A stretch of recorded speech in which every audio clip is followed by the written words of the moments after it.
Est-ce que vous pensez que ça me fait plaisir de faire cette réforme? Non. Est-ce que vous pensez que j'aurais pas pu faire comme tant avant moi, mettre la poussière sous le tapis? Oui, peut-être. Cette réforme, ça n'est pas un luxe, ça n'est pas un plaisir, c'est une nécessité pour le pays. Voilà résumé en quelques mots la teneur des propos d'Emmanuel Macron à la mi-journée. Oui, un président invité des journaux de 13h de TF1 et France 2 qui assume la réforme des retraites, qui assume l'usage du 49.3, qui assume d'être impopulaire. En clair, Arthur Delaborde, un président droit dans ses bottes.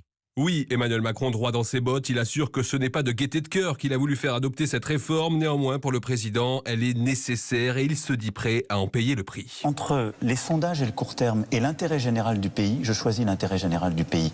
Et s'il faut derrière endosser l'impopularité aujourd'hui, je l'endosserai. Le chef de l'État insiste, il n'y a à ses yeux pas d'alternative. Il n'y a pas 36 solutions si on veut que le régime soit équilibré. Il ne l'est plus.